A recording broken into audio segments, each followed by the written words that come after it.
All right, good evening. I'd like to welcome everybody to the May 11th, 2023 Board of Selectmen's meeting. I call this meeting to order at 6:02 p.m. The second order of business would be to approve the April 27th, 2023 Selectmen meeting minutes. So I have a motion. So moved. Have a second. I wasn't here. It's okay, you can still vote. All those in favor? You can still vote, Sheila. I don't know. I Okay, don't that's know what fine. went on. All right, 4, 0, and 1 abstention. And item number 3 is our public forum. This is an opportunity for anyone wishing to address the Board of Selectmen this evening with any issue that's not on our agenda. Do we have anyone in the audience? No? Anybody in the virtual audience, David? With their hand up? No one has their hand up. Excellent. Okay, on your agenda, it probably says item 4. On mine, it now says 3.5. We are going to approve the Colony Hotels liquor license application. They had actually submitted early. Everything had met muster, but this is the proper time for us to approve it so they can open on time. We all have a copy? Yeah. Or any questions? No, so moved. Second. All those in favor? Aye. All right, thank you. Okay, moving on to item number 4. This is a public hearing in consideration of a new liquor license submitted by Ultramar Restaurant Alvins LLC located at 77 Pier Road. And since this is a new license, we have to have a public hearing. So I am going to open the public hearing, and I am now going to ask for any comment if anyone wishes to speak to that. Do I have anyone in the audience? Anybody virtually, Dave? Okay. Board? I have a question. Go ahead. Yeah, and maybe, I don't think it's a big thing at all, but on number 11, do you have any other interest in another main liquor license? And yes, obviously, it's the Lost Fire, though he didn't check yes, but he answered it. But what I was curious about is number 16. It says, has the licensee applicant formerly held a main liquor license? Is that a no? Why would that be no if they had a license at Lost Fire? It almost looks like they're asking. Might be a different twice. DBA. Is I that don't what- know. I didn't, you're on top of this more so than I am, but they may have a different DBA, or Well, different LLC for the company. So in that case, I would assume the answer would be no. Maybe, I'm willing to approve it just as long as that's checked. That's just run to ground, and if no is the right answer, that's the right answer. Yeah. I think Tracy has something. Yeah, do you, thank you, Tracy. It is a new LLC, so technically the answer would be no, because even though the owner is the same of the LLCs, it's a different LLC who has applied. So having an interest was the interest in the other LLC, so that's a yes, perfect. Right. Yes, Thank you, because ma'am. a corporation Yeah. is not a person. Yeah, So if a person, not according to Citizen United. Don't get me going. don't get me wrong. So, absolutely, Alan. So the application is for 2 restaurants or 1? Just one, the old Pier 77. Okay, They but- also own Lost Fire, that's where, But, But what about the ramp? but there's 2 restaurants there. Oh, no, it's for 2. It's for the Oh, total building Yes. that Okay. has 2 pieces, and they're so called out. Okay, In the license, it calls out the old ramp as well as the upstairs. and if they wanted to serve drinks off the food truck, are they going to be allowed to do that? we have an ordinance for food trucks. Or, I wouldn't, I don't know. That's I an wouldn't interesting think question. so. It's certainly not on the license. It's not on this license, so I would think no, they'd have to get another The license. only thing they have under this license is anything contained within the building. Yeah, the ramp Okay. and the yeah, Thank you. yes, gelato they can do, but, you know, gelato. Fancy desserts with Yeah. pruned mint on it. betcha. Okay, do I have any other comments from the board? None? I'm going to close this public hearing, and I'm going to now ask for a vote of approval or disapproval. Move the motion. Move the motion, I'll second. Okay, I have a first and a second for approval. All those in favor? Aye. Okay, motion is unanimous. Thank you. Okay, number 5, public hearing on a proposed amendment to chapters 116-11 unlawful parking of the general ordinance regarding parking at the Cape Porpoise Pier. Again, this is a public hearing, so I'm going to open this public hearing, and I am going to ask for comment. Peter, you're in the audience. Would you come up and speak to what this amendment is, in general terms? I will. You are the president of the Cape Porpoise Pier Committee. Nobody's ever had to have a microphone to hear me, as far as I know. Probably not even at home, Peter, but No, please use the that's true. microphone. We do have a parking problem down there, and we've had it for some time. And it's not an easy situation to resolve. When we started lobstering down there in the 60s, usually the guys just went by themselves. They didn't have sternmen. As it has evolved over the years, it's up to some guys have 2 sternmen now, and most everybody has 1 sternman. Well, I served on the board of directors of the Maine Lobstermen's Association for quite a few years. And at the end of the meeting, we always had a roundtable discussion. Who's got a problem? Because usually somebody has had it. And parking has been at a premium everywhere on the coast of Maine. So, what I would like to see is, one vehicle per boat, excluding service vehicles. We have to have service vehicles down there. And I understand, I don't know how we're gonna do it. I'm gonna let the harbor master address. I talked with him this afternoon about that, because most of us have multiple trucks. And I would like to see it from Memorial Weekend until the 15th of October. That's the busiest time down there. After that, it really doesn't make any difference, because, there's just not that many cars there I don't know, it was anymore. pretty busy last week. It was. Yeah. It really was. Also, my other thought on this is the chowder house. The rent from the chowder house goes into our account. And I really think that if I was paying that amount of money, I would like to be guaranteed at least 1 parking spot, which we're not. And I can understand 4:30 in the morning until 11 o'clock, 10, I think, is what we said. 10 or 11, Yeah. whatever. Because the fishermen and the people that run restaurants and stuff, we work on different sides of the clock. We're down there in the morning, and they're down there in the afternoon. That's when their business starts, in the afternoon and in the evening. But with just so many sternmen, it's just got so packed down there that even at 5:30 in the morning, there's no place to park. So Yeah. that's my thoughts on it. That's what I would like to see. I would like to see 1 vehicle per boat, excluding service vehicles, up until 10 or 11 o'clock, whatever you want to do with it. And I think it would alleviate. I was told by the police chief that a couple of years ago, we lost a person down there because we could not get an ambulance down in there to rescue him.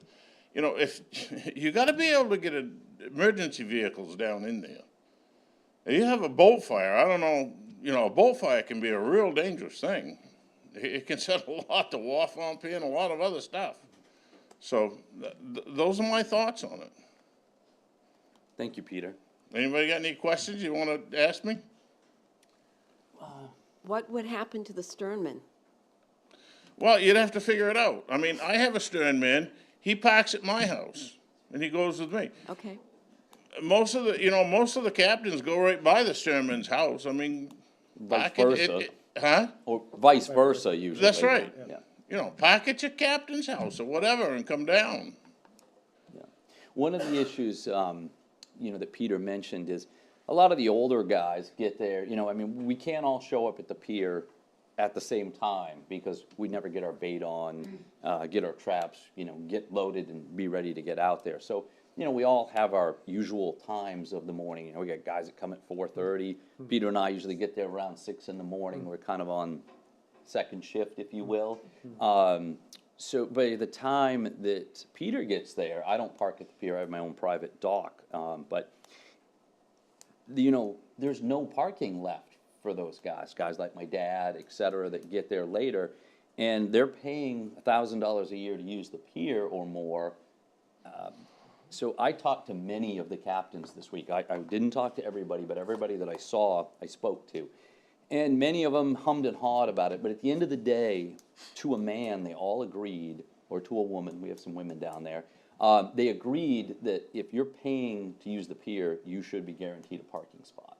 And we know we can't have reserve parking, and we don't want to line out the parking lot. This board has already addressed that, and we realized that there would be a lot of lost parking. So it isn't a perfect solution, but it is a solution that should help. And I think in time, the guys will work their way through it.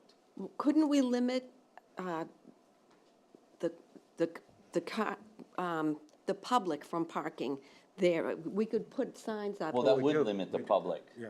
If we said parking by permit only from 4 AM to 10 All AM. right, that's what I was gonna Because say. in the summer, you do come down and you do find vehicles that are parked on the Oh, islands, they et want to, cetera. they want to see Yep. sunrise, yeah. Yes, and things like that. Yeah. So, that is true. I don't think we're trying to stop the public from parking No, down the there. public No, isn't the but- No, we're problem. not We are doing the that. problem. But Edward is right. You go down there a lot of times, and there's out-of-state plates that have been there all night, where they parked on the, where they're out on the islands. islands camping or whatever. We do that. We do have a few people that come down and look, but most of them just, they're tourists and they're staying at a Airbnb or something, and they walk down usually in the morning with their coffee and they take their pictures, but they're not in our way, they do a Yeah. good job of trying to, be respectful for what we do. We We're never- our own worst enemy is what I'm saying. Yeah. A few years ago, when the LeBlancs owned the Pier 77, or whatever they're calling it now, I don't know. Casa 77. Yeah, whatever. Yeah. They had a parking lot there. They realized that we worked on the opposite side of the clock. And they didn't mind us parking in their parking lot. If they had a wedding or something big going on, they used to chain it off. Well, that was no problem. When we pulled out, we just pulled out and put the chain out. We didn't have any problem with them. No, No. they weren't open for lunch either, as a No, they rule. weren't. No, it was really the success of Kate and Pete and Pier 77. And of course, they paid a lot of money for the place, so they had to. They have stand to up. have their Yeah, parking, and it's these- understandable. And I'm pretty sure these folks paid a real good price for the property, and they've certainly, looks like they've put a lot into it. It looks very nice. Yeah, it really does. So Yeah. I imagine they're gonna need to make some money back as well.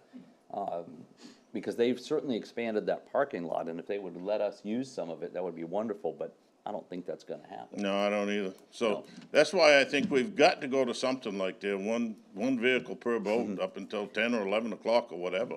But I would like to include, the Chowder House in the parking permit, that they can have, I would too. that I that would they too. can have up to whatever number is worked Absolutely. out. And that, I don't know if that needs to come before this board tonight, or if we need to revisit this, because I would like to see that written into the I language. would too. I agree with you, Edward. I'm all with you. I can tell you that from my experience and my wife's experience, we do bring in one person in the morning at 7:30, and then we bring in another person at 8:30, and nobody else shows up till 10, or between 10 and 10:30. So They two show up. spots. Do they have a problem parking in front of the restaurant there? Because it seems that's to where me they like park. we park this way and they Yeah. park perpendicular to, We don't have a problem. okay. But, yes, then the language should say that a minimum of 2 stickers, or 2 stickers Two should be stickers, I guess. given, or 2 parking, permits should be issued to, the Chowder House, or the, however it is mentioned in our ordinance, because, it won't always be called the Chowder House. Commercial, I guess. Yeah. Commercial. Yeah, no, I agree with that. And most of us have what we call a pier truck, because it's gonna get run into down there and everything else, and we're hauling salt and bait, and it gonna really rust takes a out. toll on them. And then we have another decent truck that we use. So I was talking with the harbor master this afternoon about that. I says, how are we gonna address this? I says, most of us have multiple trucks. And he had a good idea. We could get like one of those things you just hang on the mirror, like you do in a camp area or So our anything. plan is that we're going to designate certain space areas with signage and then have permits that you can put on a placard and just keep in your Sure, truck. that's all you gotta do, Yeah, just stick it on the windshield. whatever. I mean, if there's an issue, Frank knows whose vehicle is whose, and, you know, you might be the parking police for a while. But I think it'll straighten itself out. You know, I think the guys will figure it out. Yep. They'll figure it out. Thank you, Peter, unless you have something else. Anybody else got any questions about it? Okay. Thank you. Is there anyone else in the audience who would like to speak to this? Anybody in the virtual audience, David? No answer. Okay. The board? Okay, then. Thank you. We've had our comments. Thank you, Peter. I'm gonna close this public hearing, and I would like to hear the board's I wishes. thought you said this needs to be amended for Cape Porpoise. Oh, yes. This isn't it, but. Well, yes. Well, you're parking, I guess you are. Lori, we're gonna need an amendment for, You don't need an amendment. We to don't. the ordinance for that. no. okay, Okay. all right. So we need to vote to approve this ordinance change. Do you want to try it out first? Well, we need to vote for it. We can't, We we can't. can't enforce it without an ordinance. Ah, So do I have a motion? So moved. Thank you. A second. Second. Thank you. All those in favor? Opposed? Yeah. Motion passes. I Thank you very suppose much. If it doesn't work, Bill, You guys can take care of it. I'm going on permanent vacation in a couple of you'll be weeks. one of those fishermen. Yes. No, I don't park there. I have my Oh, own that's private right, place. I'm right. very fortunate. Okay, item number 6, revision of peer rules to allow one parking, okay, that's what we just did. All right. No, so we had the ordinance and now we're doing the peer rules. So we have to do both. Okay. Oh, How soon I forget. All right, so I need a motion to revise the peer. So this is where in the peer rules, it says each peer member will be allocated one parking permit each year. And you could add, and 2 permits will be allocated to the, Chowder House, or to to the, the leasing of the property. yes. Did you get all that, Yanina? Yes. Okay, So we're adding that to 9C, we're gonna Yes. add the 2 I mean, they permits. pay a very hefty. price, and that offsets the price the fishermen have to pay, because Cape Porpoise Pier is an enterprise fund, and in theory, no tax dollars go into it. So did I hear a motion down on that end for, So moved. Wait just a second, though. okay, Yeah, I just wanted to 9, yeah. make sure that we had the same dates. Yep, I'm good. thank you. So I hear a first, so I hear a second? Second. Okay, all those in favor? Motion passes, thank you very much. Okay. Okay, administrative code, we have to have a public hearing. We do not need to vote on this, but I'm going to open this public hearing, and we are going to gonna have comments, and we'll take comments on A, B, C, D, E, and F, and then we'll close the public hearing. So A is administrative code revision regarding Cape Porpoise Pier committee members. That's the one where the member doesn't have to be a resident of Kennebunkport. So we will run out of Kennebunkport resident Right. people for that. Any comments? No, Okay, it's any appropriate. comments from the audience? All right. B is administrative code revision days of annual town meeting. That's to move town meeting to, what did we say, Thursday? Wednesdays. Wednesday following the votes, the very next day, Wednesday night. No comments from the board? Make sure there's nothing on the Zoom. I'll yell if anybody. Thank you, David. Yeah. Okay, no one in the audience. Land use ordinance revision access dwelling units. Warner, can you? We also have Dan Saunders, Chair of the Growth Planning Committee. Oh, yes. And he needs to give comment about Growth Planning Committee's review of these 2 land use ordinances. Yes, so if he is here. Good evening. Hi, Werner. So just a quick recap. What you have in front of you are proposed amendments to the land use ordinance regarding accessory apartments.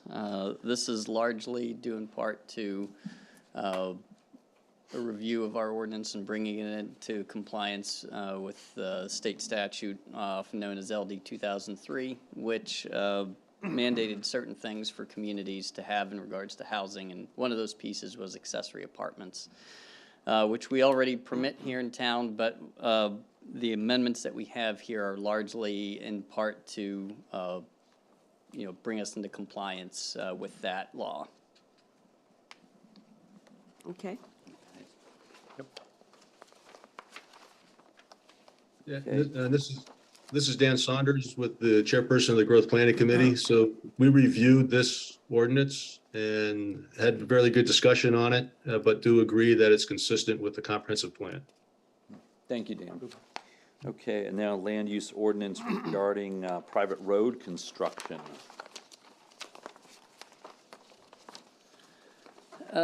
This particular ordinance revision brings some amendments to the performance standards for new or substantially expanded private roads. And this is largely due in part to the new fire truck that the town will be taking delivery of. So what we did is we reached out to one of our consulting engineers and provided the specifications of the truck to them, and they provided us with diagrams on the proper turn radiuses. So we have now proposed within the ordinance some diagrams that show some hammerhead arrangements and things of that nature that are designed to accommodate the new truck. Werner, if we adopt this, how does is this for subdivisions or is this for all roads? So this is falling primarily, so what you're looking at here, this is land use ordinance for private roads that are outside of a subdivision review. So planning board reviews roads under two components. One is a site plan review for a private road that may not be in a subdivision. So this could be this might be a family division, or it might be an expansion of an existing private road that may have to go through a site plan review. What will need to occur is that the planning board, will need to then also look to adopt these standards into the subdivision regulations. So that's a separate document that the planning board has control over. So, we've advised them that, we get this piece through, hopefully the town votes for this. Once that's been voted in, then we would add, the same diagrams and language into the subdivision regs, which they administer. So this may or may not apply to what we're talking about, but somebody asked me this week, if you had a piece of property and you say it was 10, 15 acres and you're going to put a house on it, and you came to the town and you said, I'm going to put in a road, would they have to meet this as a private driveway where the town may know full well that in time they plan to subdivide the property under the state subdivision? What is it, one lot every 5 years unless it's to a family member? So eventually you might have 10 houses down there even though the road was built for one? So whenever we review an application, we're reviewing it for what they propose at that particular time. Now, if somebody has plans to do something along those lines, we have conversations with folks. If they intend to do that, then we'll we'll have them go through that process to get that approved for that, because the widths will vary. So if you do just a driveway for your own home, that's going to be a 12-foot traveled width, and this particular standard wouldn't apply. But if you had intentions of doing, five, if you had your 5 kids and you wanted to do family divisions in there, and that was your intent, then we would run you through the site plan review process with the planning board, and then this road standard here would apply. And if somebody came in with the intent of just a single family and then decided in the future, through honest means that they decided they wanted to give some to their children or divide it over time, as I had discussed earlier, would they have to increase? They their- would have to increase Okay. the width then at All that right. point. Uh, Yep, Thank you. I didn't mean to get on a tangent, but somebody Yeah. asked me that this week, and I really didn't know the answer. yep. So would that be the width of the road, or would that be the width of the right-of-way for a road? Well, likely they would have to do both. You know, I mean, this, you know, we already have the right-of-way dimensions within ordinance, and really what this does here, this really just we haven't changed the width requirements at all. This is really just detailing, you know, the turnaround component pieces, which we hadn't addressed specifically in ordinance. You know, so the dimensions haven't changed any in terms of what we have on the books now. So, could you give me an example, like, say if there was one road and it was 12 feet wide now, the road itself, the surface itself, and then all of a sudden you wanted to have 3 houses on that same road, how much more would the width be? Yeah, so likely, I mean, we'd be looking now at a 16-foot traveled width, and they'd have to widen the right-of-way accordingly for that as well. So the right-of-way is just a legal description, you know, of the area in which you have your road, with the side slopes, ditches, anything like that. Yeah, it's associated with that, but, you know, they would have to, you know, the legal description of that, would have to be increased, you know, as well as the traveled width. Now, we do have a provision that allows for the planning board to review pre-existing circumstances, and so they can take into consideration if there's, you know, we've had some examples where, you know, maybe there's a wetland crossing, you know, that, you know, for a short distance, you know, they maybe keep the width less, you know, through the crossing and then widen back out once it gets back over. So board has the authority to review kind of existing conditions out there and make some judgment calls on that. Okay. But we've had that, again, we've had that piece on the books for a good while. Thank you. Thank you, Warren. Yep. Thank you. Okay. Any more questions on roads? Okay, moving on. Good. Now, this is Dan. I just wanted to. Oh, sorry, make sure Dan. that- Yep, that it's on the record that the GPC also reviewed this ordinance and found it to be consistent with the comprehensive plan as well. Thank you. Thank you very much. Okay, Thank you. E, authorize easement deed for St. Anne's Episcopal Church. They want to repair their seawall, and it turns out some of it's on our property. Pretty boilerplate here. Yeah. There's no questions. Okay, moving on. F, authorize purchase and sale agreement to purchase land on Langsford Road for boat access. Do I have any more? Anyone from the board? Any questions? Anyone in the audience? Bueller? Anyone in the virtual? Thank you. I think we have a question. Oh, please come to the microphone, announce your name, and speak your piece. I know, put you on the John spot. Hitz. We live down the end of Langsford Road, next door to Sheila's place. Mr. Hitz was your father? Pardon? Yes, Russ Yes, Hitz was he my was a father. great man. He was a great guy. Yes, he fixed a lot of things that we broke. Yes, he had a shop in the Yep, house, and he sure did. he loved the lobstermen Yeah. coming over with Yeah. repairs to Did the a great boats. job. Yeah. Speaking for both Certainly. Judy and myself, in concept, we don't have a problem with the town having a public boat ramp. In fact, it would be great, especially for us because it's just down the street from us. But Langsford Road is so narrow, so busy during the boating season, and you got the lobster pound there.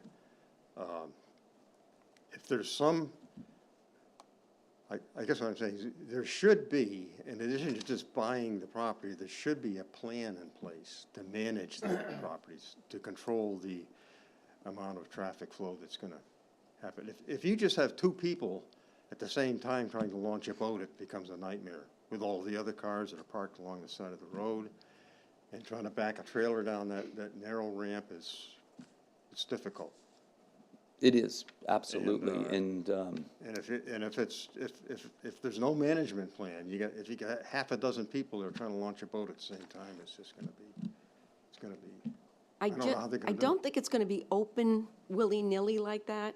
I think it's gonna be more like reservation type Well, I guess the question, is there a plan? I think in place the to manage it, right? boat committee, is working to help regulate that.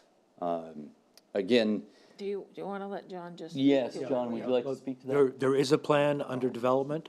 It's not really totally solidified, but again, the intent would be that folks would only have access to it during appropriate tides, because again, that's an issue, particularly if someone's not that familiar with the tides at that location. And they would be registered with the town, that we are definitely going to do, and there would be an associated time slot at which they would have a unique number to access the ramp. I think those pieces are pretty well solid in terms of our thinking. The devil's in the details, and we're trying to chase the little guy around, but that's where, but we totally agree. We would not open it up for a number of reasons. John's business for one, as well as the peace and quiet of Langsford Road. Yeah. And it will only, I don't know if you're aware, but it's only for Kennebunkport residents / taxpayers and mooring owners in Cape Porpoise. So it's not gonna be, there aren't gonna be people coming down from Sanford, Arundel, et cetera, just the general public to use it.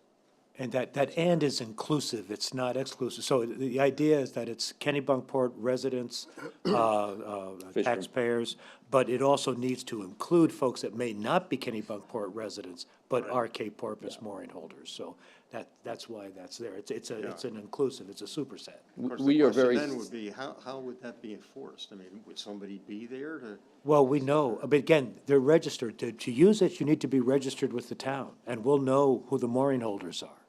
But is it gonna be somebody there at the Well, it's boat launch locked. to monitor? It's locked, and there's a unique number they're gonna get to open it. They won't be able to access it without having obtained this unique number, which will change. Oh, okay, with a locking device or something? Exactly. Okay. That's the intent, that, as we sit now, yeah. Yeah. I'm sure there'll be some, as John said, devils in the details to work it out. What about erosion control for that area? What about it? Well, we've used it and we've had to rake over, as we're driving back Well, out. we will have, we And- have highway department to take care of that, for sure. Buzz and Louise have done a wonderful job, and John Green, in maintaining it over the Oh, years. I know And they I'm have. aware of, my grandparents lived on Langsford Road, and my family still owns the marsh in front of that thing they built on it. So I know all about erosion, I know all about that area, just as well as you do.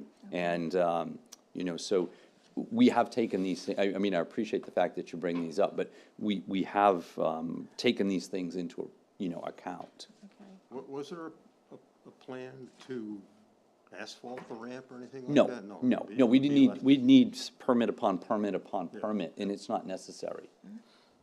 Will there be somebody, or will the police come by to be sure that cars and trailers are not?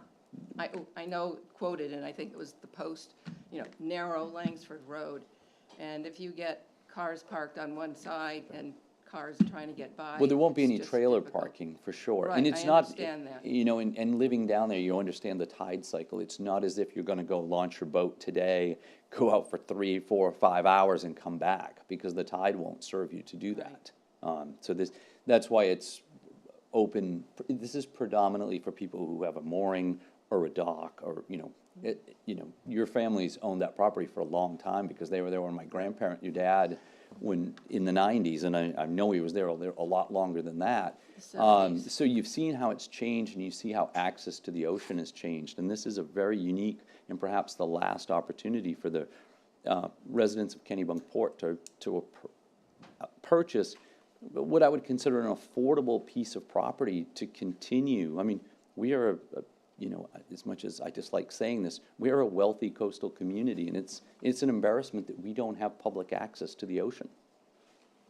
But I think in terms of the question you had, certainly we're gonna do our best to educate the public about the uses there. Yep. Certainly when people sign up, have sign-offs for them, explaining those rules.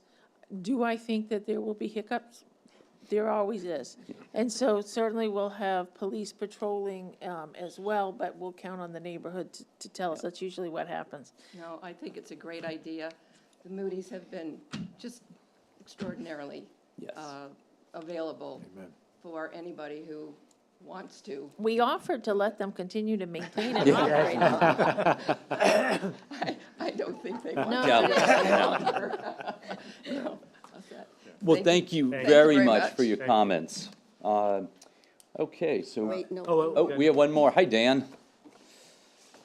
John, thank you for laying out the idea of what's going to happen. That's the only reason I voted at the budget board meeting against purchasing it, because I had no clue as to how this thing was going to be maintained. Yeah. And now you've laid out a reasonable idea of how to do it.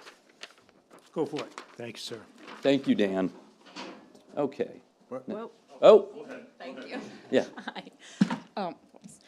My name's Shannon Dant. My husband is actually on the committee with John. I know that those folks have worked really hard in securing this spot. And I think, are you the current owners? Yeah. Yes, so thank you. I grew up in Lower Village. I now live in Kennebunkport, and I cannot believe that there is no public boat launch in this town. It blows my mind. And I think that this opportunity is incredible. And like Ed said, this is maybe the last opportunity we might have as a town to purchase something that works, that would work for our taxpayers and our community members. My worry is that people are going to see this, the town is voting for this. Am I correct in saying that? Yes, it We're will all be gonna- on the ballot. Okay. So when you come in here, you'll check it off, yea or nay, on your ballot. So my fear is that other citizens and voters might not understand what we've discussed here. Not everyone watches this. Oh, you'd be surprised. No, I know, but, so I just would encourage the board or whomever to, I don't know whether it's get an article in the Post or put something on the town's website, just outlining, this is going to be the criteria. This is just for town members. It's gonna be locked. You're gonna have to register, similar to, I know, getting a fire permit in Kennebunk on Narragansett Point. You know, you have to go and you wait in the morning and you get one, and it's, that's just important, I think, because people might look at this and say, what the heck are we buying a boat launch for? We don't need this, Right. and vote no. Right. And just to let you know, we are working on a frequently asked questions Cool. sheet. And so John and his committee are giving it their final review, and then we'll Great. be putting that on the website and getting that information out as Awesome. well. And the most important thing is this will not change anybody's taxes because we already have the money The money, in right. capital reserve. So Right. we're just gonna write a check, proverbially for this, and Let's that will let the be it. people know so that Yes. this gets approved. Thank you And very thank you, much. John, for the All right. work on this. Thank you. Yeah. Thank you, Shane. Any- Thanks oh, to Jeff. Pete. I would like the family for allowing us to use that over the years for hauling our boats out and stuff, and I really do appreciate it. Yeah. And I really think that this is a rare opportunity because there is no other place in Cape Porpoise to launch a lobster boat. I mean, you could take a boat in there up to probably 32, maybe 33? Well, Zeus Depending says- on yeah. how much water she draws, but most of the boats can come out of there. And, where else are you gonna have it? Yeah. There is no place in Cape Porpoise to do that. Exactly. I remember when we purchased the pier from Frida back in what, I don't know, 74, wasn't it? 74. Part of the stipulation for the federal money coming into there that we had to have a public launch. Well, they came down and they looked around and they said, there's no place for you to do it. I think we'd lose a great opportunity if we don't do this. Yes. And it's really got to be enforced because I understand the people that live down on the road. It's very narrow. You cannot have trailers parked there. You've got to launch and go, and that's it. You just got to have somebody pick you up, that's all. Yep. Yep. Thank you, Peter. Thank you, Pete. Okay. Anyone else in person? David, anyone online? Great. Okay, well, thank you for everyone's insightful input into these municipal ballot questions. And again, you will see these are the questions that you will actually vote on right here in this room on, I don't know, June 13th. Thank you very much. So I do not need, I'm going to close the public hearing. I do not need to take a vote because these are going to be voted on at the ballot box. Yep. All right, moving on. I'm still working on my old agenda here. Need your new one. I need my new agenda. Okay, all right. Number 8, approve the street opening permit submitted by Jeff Bowley, agent of Full Send Holdings LLC, to excavate the ledge within Stone Road right-of-way. Somebody's probably going to want to talk about this. Yes, so we have Chris Simeone, our Public Works Director, as well as Jeff Bowley on Zoom. And so, Dave, could you let Jeff up first to speak to this? Hi, everyone. Can you hear me okay? Yes. I apologize to not be there in person. I'm sure essentially what the request is that there's an existing parcel on Stone Road. We're requesting to do some ledge removal within the town right of way to achieve site distance for a curb cut for access to the property. And Chris, do you have any comment? So other than the fact that, yes, the ledge is in the right of way, you know, I don't necessarily have any issues with removing that. I just think that there should be some conditions that are met with that. As far as on and offloading any tracked equipment, that should be done on matting. Any equipment that's going to be working from the pavement should also be done on matting. And looking at the site, I imagine most of that work will take place from that travel lane that's closest to the ledge.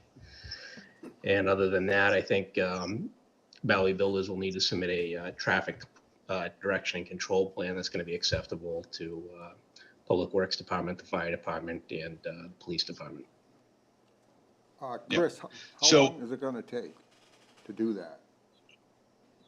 Do you think? I think Jeff should be the one to answer that. So Jeff, I don't know if you want to comment on those criteria that Chris put up, but another question from Selectman Daggett is how long do you think the excavation will take? And how will you be doing it? Yep. Yeah, certainly. So for clarity, we would, I'd be engaging Foglio Inc. out of Waterboro, who I believe you're familiar with, has done work previously for the town. So it's a good size outfit that's familiar with doing municipal road work.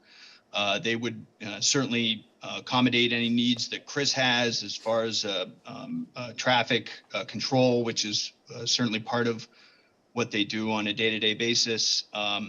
We're thinking as far as the ledge removal goes, Alan, to answer your question, is we would come in with a machine to drill some holes first to make sure it fractures the way that we want to, and then remove it with a pneumatic, with a hammer on the end of an excavator that would, so no blasting or anything like that. So Too bad. Yep. we anticipate that it would probably take, approximately 2 days or so is what we're thinking. Well, thank you. I was gonna say a week. No. Okay, are there any other questions from the board? No, I saw it, it looks fine. Okay. All right, thank you. Do I have a motion So moved? I'll second that. with the stipulations that Chris put in place? Exactly, Yeah, that Right. is That's what proper, I thought. absolutely. Yeah. Okay, all right, so I have a first and a second to allow that with Chris Simeone's stipulations. All those in favor? So moved. Okay, Thank you. thank you, good luck. Is there a date set when it's going to do this? No, I certainly didn't want to be presumptuous. That's So fair. I will coordinate with Lori and Chris and make sure that we're putting obviously the town on notice and coordinate with everybody. So The geologist in me wants to be there when you open it up. absolutely. They're probably looking Yep. for some free help, John. I Yeah. bet that, oh, I'd help, all right. All right. So item number 9 on our new agenda here is to consider Arbor Day proclamations. So I'm going to read the Arbor Day proclamation. It's the 151st anniversary from 1872 to 2023. Whereas in 1872, J. Sterling Morton proposed to the Nebraska Board of Agriculture that a special day be set aside for the planting of trees, and whereas this holiday, called Arbor Day, was first observed with the planting of more than 1 million trees in Nebraska, and whereas 2023 is the 151st anniversary of the holiday, and Arbor Day is now observed throughout the nation and the world, and whereas trees can reduce the erosion of our precious topsoil by wind and water, cut heating and cooling costs, moderate the temperature, clean the air, produce oxygen, and provide habitat for wildlife, and whereas trees are a renewable resource giving us paper, wood for our homes, fuel for our fires, and countless other wood products, and whereas trees in our town increase property values, enhance the economic vitality of business areas, and beautify our community, and whereas trees, wherever they are planted, are a source of joy and spiritual renewal. Whereas Kennebunkport has been recognized as a Tree City USA by the National Arbor Day Foundation for the past 46 years and desires to continue its tree planting ways. Now, therefore, we, the Selectmen of the town of Kennebunkport, do hereby proclaim May 11th, 2023 as the 151st anniversary celebration of Arbor Day. Further, we urge all citizens to celebrate Arbor Day and to support efforts to protect our trees and woodlands, dated this 11th day of May 2023. Very good. All right. Done it earlier. Okay, moving on, item number 10, accept a $200 donation from Alexander Larchiardo to the nurse's account. So move. Second. All Thank those you in very favor? much. Yes. All right, gratefully. Yes, all the Gratefully, motion passes. gratefully. Thank you to the Larchiardos. 11, accept a $49 donation from Bill Gay for lighting for the Terry Drown Memorial. So I just got a note that Bill Gay is the wrong name. It's Bill Gaynor, Oh, Gaynor. that we should have noted, and we thank Bill Gaynor for his donation. Bill Oh. and Amy, yeah. Yes, well, thank you to the Gaynors. I have a motion? So move. Second. All in favor? Motion passes. Okay, other business. Mike, None. John, No, thank you. Alan. Softball must be coming up pretty close, isn't it? Yeah. We were just talking about softball today at Parks and Recreation. Oh, good. Who are we Moving playing? forward. I see him working on the diamond yesterday. We're just, recovering from the flood, rain, Noah's Ark events we had. Yeah. Oh, we're probably Hey, sometime. don't laugh, my first mother's part in of Kentucky June. looking at Noah's Ark right now. Starting. I would say certainly in June. Well, Sheila wants to play. Hey, Can you pitch? We're looking for some more pitchers. Thanks, no. Okay. That's all I have. I'm just curious. Sheila, do you have any business? None. Okay, do you have any business, Lori? I do. I knew it. One item is that we wanted to make sure the public was aware that we are scheduling a candidates' night for both school board and selectmen candidates for Tuesday, May 30th at 6 PM here at the Village Fire Station Meeting Room. We should have that, streamed as well as on cable as well. Secondly, we want to remind people, Tracy does.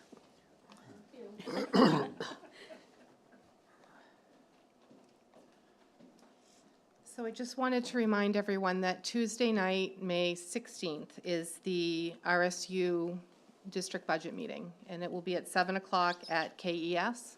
So I encourage everyone to come out and vote on the school budget. And also, following that, on Wednesday morning, absentee ballots will be available for the June election. We just can't issue them until the district budget meeting has happened. Great. It's time to think about elections. Thanks. Thank you, Tracy. And we also met the Army Corps of Engineer representatives at Colony Beach this past week for the second time. And as you know, Colony Beach withstood a lot of damage from the storms that we had this past winter. And so we have blocked off a portion of the beach parking area. because the cobblestone that is on top of the beach was washed up and made it hard for people to park and drive. The Army Corps, I would not say, is a quick-moving organization. And Kindly. and so we are working with them on the permitting. We do think that it is going to take a fair amount of gravel and compacting to put the parking lot back to its original condition. If you want the Army Corps to participate in funding, I think it is going to require federal delegation involvement and probably years. If you want to fund it yourself, you could be looking at a 50 grand bill. Wow. So we haven't refined all those yet, but just to give you an idea of the magnitude, right now I'm trying to engage them in assisting us with the permitting piece because, that 50 grand piece would not include the permitting. And so we are trying to tie it to the fact that this is their land and it's making it structurally sound is important. So it doesn't seem like it's something that's going to happen tomorrow, but we are working to make that come back. So I wanted to make you well aware of that. Thank you. Just waiting for the next storm. No, you can, it's my turn to speak, so I'm gonna let you speak. Because I don't have anything to say. Hi, everyone. I'm Susan Holleran, Wilds District. My daughters, Cornelia and Levi, go to Consolidated. And I'm also an RSU 21 school board candidate, so I wanted to say thank you to Lori for organizing the candidates night. And just a reminder that on May 15th at 5 o'clock, there's also a candidates night at KES just for school board. So thank you. Thank you. Okay, so do I have someone to move the warrants? So moved. Second. All in favor? Sheila, you're up. Adjournment. Oh, motion to adjourn. Do I have a second? Second. All in favor?